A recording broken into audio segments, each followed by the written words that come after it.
নমস্কার, আপনারা দেখছেন গ্লোব টিভি, সবার পাশে সবার সাথে। গ্লোব নিউজ নিয়ে এই মুহূর্তে আপনাদের সঙ্গে রয়েছি আমি শর্মিষ্ঠা। এক নজরে দেখে নেব আজকের বিশেষ বিশেষ খবর। রাজ্যে এসআইআর চূড়ান্ত তালিকায় বাদ গেল 91 লক্ষের নাম। আজ মনোনয়ন জমা দিলেন মমতা বন্দ্যোপাধ্যায়। রাজ্যে আইন শৃঙ্খলা ইস্যুতে তৃণমূলকে বিঁধলেন বিজেপি প্রার্থী দিলীপ ঘোষ। ঝাড়গ্রামের লোধা সবর এলাকায় উন্নয়ন নিয়ে সরব বিজেপি প্রার্থী। চুচুড়া বিধানসভায় তৃণমূল প্রার্থীর মনোনয়ন জমা। আরামবাগে কংগ্রেসের মিছিল, মনোনয়ন জমা দিলেন 3 প্রার্থী। মনোনয়ন জমা বাম আইএসএফ প্রার্থীদের। সল্টলেক প্রশাসনিক ভবনে মনোনয়ন জমা দিলেন তৃণমূল প্রার্থী তাপস চ্যাটার্জি। দলে ফিরে চেনা মাঠে ব্যাটিং শুরু সকলের পরিচিত মুখ তৃণমূল প্রার্থী বাবু মাস্টারের। আবহাওয়ার পূর্বাভাস।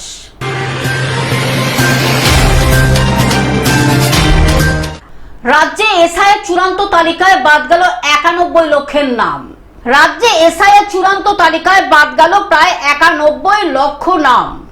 পরিসংখ্যান বলছে এসআইআর এর আগে 2025 সালের 27শে অক্টোবর পর্যন্ত এ রাজ্যে ভোটার সংখ্যা ছিল 7,66,37,529। যোগ বিয়োগের পর এই মুহূর্তে রাজ্যের বৈধ ভোটার সংখ্যা দাঁড়িয়েছে 6,77,20,728 জন। Bureau report, globe news. আজ মনোনয়ন জমা দিলেন মমতা বন্দ্যোপাধ্যায়। আলিপুর সার্ভে বিল্ডিং এ জমা দেবেন মনোনয়ন। ভবানীপুরের তৃণমূল প্রার্থী পদে মনোনয়ন। সকাল 10:30টায় কালীঘাট থেকে মিছিল। কালীঘাটের বাড়ি থেকে সার্ভে বিল্ডিং পর্যন্ত মিছিল। হেঁটেই মনোনয়ন জমা দিতে যাবেন তৃণমূল নেত্রী। মিছিলে থাকবেন কলকাতা পুরসভার 8 কাউন্সিলর। সার্ভে বিল্ডিং এ কড়া নিরাপত্তা। Bureau report, globe news. রাজ্যে আইন শৃঙ্খলা ইস্যুতে তৃণমূলকে বিঁধলেন বিজেপি প্রার্থী দিলীপ ঘোষ। রাজ্যের আইন শৃঙ্খলা থেকে শুরু করে আসন্ন নির্বাচনে প্রচারের কৌশল, একাধিক ইস্যুতে তৃণমূল কংগ্রেসকে কড়া ভাষায় বিঁধলেন বিজেপি নেতা দিলীপ ঘোষ। সোমবার সকালে খড়গপুরে সংবাদ মাধ্যমের মুখোমুখি হয়ে তিনি যেমন কল্যাণ বন্দ্যোপাধ্যায়কে ব্যক্তিগত আক্রমণ শোনালেন, তেমনি এনআইএ তদন্তে টলিউডের মাফিয়া রাজ নিয়েও সরব হলেন। সব মিলিয়ে ভোটের ময়দানে নামার আগে এদিন রীতিমতো আক্রমণাত্মক ও মেজাজে ধরা দিলেন দিলীপ ঘোষ। আর এগুলো দেখিয়ে মমতা ব্যানার্জি এতদিন ভোট নিয়েছেন ওদেরকে ছুট দিয়ে, যারা উৎপাত করতো তারা একদিন তার আশেপাশে ঘুরে বেড়াতো, শেষ ডকুমেন্টস পাওয়া যাচ্ছে। তো সব এখন পরিষ্কার হবে। আর অপেক্ষা করুন, আদালতও আছে, নির্বাচন কমিশনও আছে, এনআইএও লেগেছে। এইখান থেকে সারা দেশে যে অশান্তি হয়, এইটা হচ্ছে তার যাতায়াতের রাস্তা। এবার সেটা বন্ধ হবে। পশ্চিম মেদিনীপুর থেকে কল্যাণ মণ্ডলের রিপোর্ট, গ্লোব নিউজ। ঝাড়গ্রামের লোধা সবর এলাকায় উন্নয়ন নিয়ে বিজেপি প্রার্থী সরব হলেন। আসন্ন বিধানসভা নির্বাচনকে সামনে রেখে ঝাড়গ্রাম বিধানসভা কেন্দ্রে জোরদার হচ্ছে রাজনৈতিক প্রচার। সেই ধারাবাহিকতাকেই মঙ্গলবার প্রচারের পারদ চড়াতে মাঠে নেমেছে ভারতীয় জনতা পার্টি। লোধা সবর অধ্যুষিত ঝাড়গ্রাম পৌরসভার 13 নম্বর ওয়ার্ডের কাটাবাড়ি এলাকার প্রচারে অংশ নেন বিজেপি প্রার্থী লক্ষ্মীকান্ত সাউ। এদিন তিনি এলাকাবাসীর সঙ্গে কথা বলে তাদের বিভিন্ন সমস্যার কথা শোনেন। স্থানীয় বাসিন্দাদের অভিযোগ, স্বাধীনতার এত বছর পরেও লোধা সবর সম্প্রদায়ের বহু মানুষ চরম দুর্দশার মধ্যে জীবনযাপন করছেন। আমাদের ঝাড়গ্রাম বিধানসভার জনগণের কাছে একটাই আবেদন, আমরা এই সবার দেখতে পারি না, সহ্য করতে পারি না। নরেন্দ্র মোদীজির টাকা পাঠানো এই পিছিয়ে পড়া সমাজের জন্য, সেই টাকাও এরা আত্মসাৎ করে নিচ্ছে এবং এদের কিন্তু কোনো উন্নতি হয়নি। গত 15 বছর ধরে সেই একই রকম আজ হয়ে আছে। জামা কাপড় দেখুন দাদারা কোথায় টাঙানো আছে, চান করার পর জামা কাপড়, ঘরের পলিথিনটা, ছাদটা দেখুন আপনারা কি অবস্থায় রয়েছেন, কত কষ্টে রয়েছেন ইনারা। ঘরের মধ্যে দেখুন এই দিদি রয়েছেন, দিদির এই ঘরে শোয়া, এখানেই রান্না আর এখানেই জীবনযাপন করা।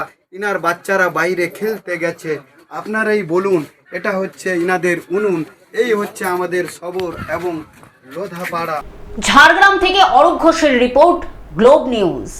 চুঁচুড়া বিধানসভায় তৃণমূল প্রার্থীর মনোনয়ন জমা। চুঁচুড়া বিধানসভা কেন্দ্রে তৃণমূল কংগ্রেস প্রার্থী দেবাংশু ভট্টাচার্য মনোনয়ন পত্র জমা দিলেন। এদিকে তারা বেছে বেছে বলছে তৃণমূলের ভোটারদের বাদ দিয়েছে, আর সেই বিশ্লেষকরা এটা মুখ ফুটে বলছেন না, তার মানে এটা পলিটিক্যালি করেছে, নির্বাচন কমিশনকে পলিটিক্যালি চালনা করেছে। এই হিসাব মতো আমাদের সঙ্গে মনোনয়ন জমা দিচ্ছে। আজকে যে রাস্তা দিয়ে আমরা এলাম তাতে আপনারা দেখেছেন মানুষের স্বতঃস্ফূর্ত সমর্থন। শুধু মিছিলের ভিড় নয়, শুধু মানুষের ভিড় নয়, দুধারের মানুষের যে দুহাত তুলে আশীর্বাদ, আমার চেয়ে বেশি আপনারা চাক্ষুষ করেছেন। তো স্বাভাবিকভাবে মানুষের সমর্থন দিদির প্রতি, মমতা বন্দ্যোপাধ্যায়ের প্রতি। আমি আবার বলছি, যেটা ঝড় ছিল সেটা টাইফুন, সেটা টর্নেডোয় পরিণত হচ্ছে। ফলে তার প্রার্থী হিসাবে মনোনয়ন দিতে এসেছি আজকে। মানুষ যেন দুহাত তোলে কোলে করে আমাকে অ্যাডমিনিস্ট্রেটিভ যে বিল্ডিং সেই অবধি পৌঁছে দিয়েছেন। তো খুব ভালো লেগেছে, সত্যি আবেগতাড়িত। কতটা আশাবাদী? 100%। এই কর্মসূচিতে উপস্থিত ছিলেন প্রাক্তন বিধায়ক অসিত মজুমদার, পাশাপাশি উপস্থিত ছিলেন পান্ডুয়ার লড়াকু নেতা সঞ্জয় ঘোষ, চুঁচুড়ার জয়দেব অধিকারী এবং দেবশ্রী বন্দ্যোপাধ্যায়। মনোনয়ন জমাকে কেন্দ্র করে দলীয় কর্মী সমর্থকদের মধ্যে ছিল উৎসাহ ও উদ্দীপনা। নেতৃবৃন্দ আশাবাদী, আসন্ন নির্বাচনে চুঁচুড়া বিধানসভায় তৃণমূল কংগ্রেস উল্লেখযোগ্য ফলাফল করবে। দাদা, এসআইআর এ প্রচুর নাম বাদ গিয়েছে, বলাগড় বিধানসভাতেও রয়েছে, বেশিরভাগই মুসলিম মহিলা। রাজনৈতিক বিশেষজ্ঞরা বলছেন যে সবই তৃণমূলের। দেখুন, এই এসআইআরের নাম করে বাংলার মানুষের উপর যেভাবে হয়রানি করা হয়েছে, বাংলার মানুষ যেভাবে বিএলওরা আত্মহত্যা করেছে, অনেক মায়ের কোল শূন্য হয়ে গেছে। এই এসআইআর নিয়ে নয়, বাংলার মানুষ 2026-এ 23 এপ্রিল আর 29 এপ্রিল উপযুক্ত জবাব দেবে। এবং আমি মনে করছি বিজেপি তার যে মানে আসন সংখ্যা সেটা 30-এর নিচে নেমে আসবে। হুগলি থেকে রাজকুমার প্রসাদের রিপোর্ট, গ্লোব নিউজ। আরামবাগে কংগ্রেসের মনোনয়ন পত্র জমা দিলেন 3 প্রার্থী। এদিন আরামবাগ গার্লস স্কুল প্রাঙ্গণ থেকে একটি বিশাল বর্ণাঢ্য মিছিল বের করা হয়। মিছিলের অগ্রভাগে ছিলেন আরামবাগ কেন্দ্রের প্রার্থী সুশীল সাঁতরা, খানাকুল কেন্দ্রের প্রার্থী প্রদীপ কর এবং গোঘাট কেন্দ্রের প্রার্থী হারাদন সাঁতরা। এদিন সকালে আরামবাগ গার্লস স্কুলের সামনে থেকে কংগ্রেস কর্মী সমর্থকদের নিয়ে এক বিশাল র্যালি শুরু হয়।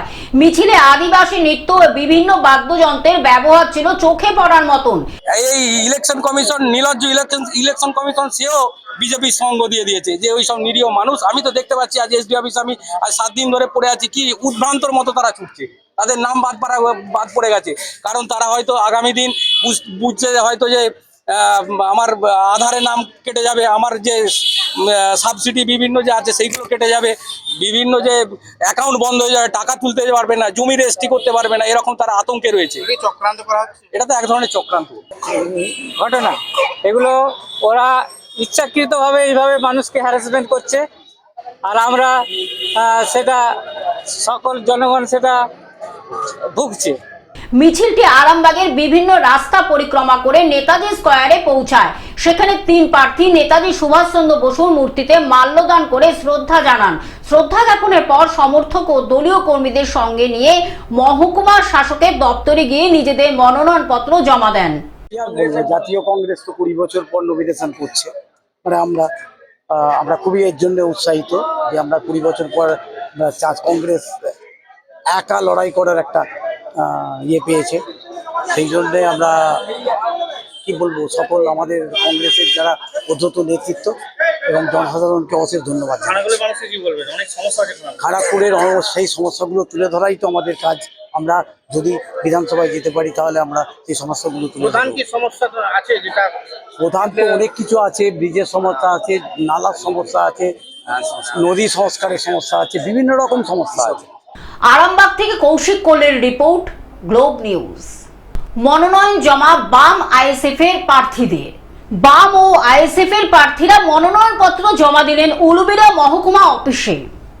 এদিন উলুবেড়িয়ার গরুহাটায় সিপিএম এর দলীয় কার্যালয় অঞ্জলি ঘোষ ভবনের সামনে জমায়েত হয় এবং সেখান থেকে বামফ্রন্টের আইএসএফ এর প্রার্থীরা মিছিল করে মহকুমা শাসকের অফিসের দিকে গেলে নির্বাচনী আচরণ বিধি অনুযায়ী মহকুমা শাসকের অফিসের 100 মিটার দূরে পুলিশ মিছিলকারীদের আটকে দেয়। পরে প্রার্থী, প্রস্তাবক এবং সমর্থককে নিয়ে মহকুমা শাসকের অফিসে মনোনয়ন পত্র জমা দেন। আজকে আমরা এখানে এসেছি আমাদের ফুলবাড়িয়া পূর্বে অবজারভার নাসির মন্ডল স্যার, আমাদের জিওদার ডক্টর আফতাব গাজী স্যার আর আমাদের যত সাথী আছে। আজকে আমরা একটা এখানে কসম খেয়েছি যে বিজেপি টিএমসি খেলা চলছে, ওই খেলাটা আমরা এখান থেকে আজ থেকে শেষ করছি আর মানুষের খেলা চালু করছি। উলুবেড়িয়া থেকে মতিয়ার রহমানের রিপোর্ট, গ্লোব নিউজ।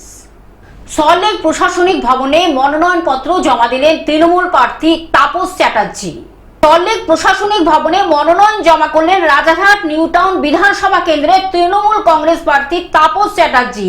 এ বিষয়ে সাংবাদিকদের মুখোমুখি হয়ে তিনি জানান যে আমরা সারা বছর মানুষের সুখে দুঃখে পাশে থাকি, তাই শেষ মুহূর্তে প্রস্তুতি নেওয়ার কিছু নেই। আর যেহেতু বিরোধীদের কাছে বলার কিছু নেই, বিরোধিতাই তাদের একমাত্র অস্ত্র।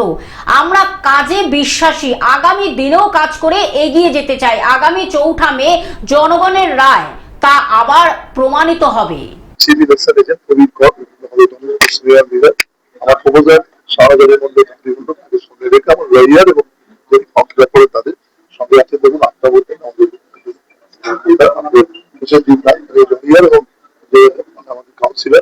তিনি আমাদের সব ব্যাপারটা দেখাশোনা করেন, আমি সব নেতৃত্ব আছেন, যেহেতু 4 জনের বেশি রেস্ট্রিকশন মতো বিচারে সুন্দর করে আমরা সবকিছু সাপোর্ট করলাম, চেক লিস্ট করে দেওয়া ছিল সবটাই মানে দিয়েছি। কলকাতা থেকে অনির্বাণ দত্তের রিপোর্ট, গ্লোব নিউজ। দলে ফিরে চেনা মাঠে ব্যাটিং শুরু করলেন সকলের পরিচিত মুখ তৃণমূল প্রার্থী বাবু মাস্টারের। দলে ফিরে চেনা মাঠে ফের ফ্রন্ট ফুটে ব্যাটিং বাবু মাস্টারের। হিঙ্গলগঞ্জে ভোটের লড়াই যত এগোচ্ছে ততই রাজনৈতিক ময়দান গরম হচ্ছে। এই আবহে চেনা মাঠে ফের ফ্রন্ট ফুটে ব্যাটিং শুরু করলেন এলাকার পরিচিত মুখ ফিরোজ কামাল গাজী ওরফে বাবু মাস্টার। সোমবার তৃণমূল কংগ্রেসে যোগ দেওয়ার পরেই তাকে বড় দায়িত্ব দিয়েছে দল, আর সেই দায়িত্ব কাঁধে নিয়েই সরাসরি সংগঠনের কাজে ঝাঁপিয়ে পড়েছেন তিনি। এবং পরিবর্তন করে দলের সর্বভারতীয় সভানেত্রী এবং দলের আমাদের যুব আইকন অভিষেক বন্দ্যোপাধ্যায়, তারা খুব ভাবনা চিন্তা করে অত্যন্ত সজ্জন ব্যক্তি হিসেবে এবং অত্যন্ত ভালো ব্যবহারের মানুষ হিসেবে আনন্দ সরকারের গোটা বিধানসভাতে একটা পরিচিতি আছে এবং সেই পরিচিতিটাকে মর্যাদা দিয়ে, সজ্জন ব্যক্তিটাকে মর্যাদা দিয়ে তারা হিঙ্গলগঞ্জের ক্যান্ডিডেট হিসেবে আনন্দ সরকারকে তারপর দিয়েছে তৃণমূলের টিকিটে। ওরা কাকে আনলো সেটা তাদের বিষয়, আমরা শুধু দেখছি 2021-এর মার্জিন কিভাবে বাড়ানো যায়। জয় এখানে নিশ্চিত। তৃণমূলের শক্ত ঘাঁটি আমার ডাইনে এবং বায়ের যে নেতৃত্ব আছেন তাদের চেনা মাঠ, চেনা ক্যাপ্টেন, তাদের এই বিধানসভার ভোট পরিচালনা করার ক্ষেত্রে কোনো রকম অসুবিধা আছে বলে আমার মনে হয়। সারা ভারতবর্ষে মায়েদের যে অসম্মান উনি করেছেন, আমার মনে হয় হিঙ্গলগঞ্জের মায়েরা তার প্রত্যুত্তর আগামী 29শে এপ্রিল ব্যালটের মাধ্যমে জোড়াফুল চিহ্নের ছাপ দিয়ে দেবেন। দক্ষিণ 24 পরগনা থেকে সৌম্যবাবু মণ্ডলের রিপোর্ট, গ্লোব নিউজ।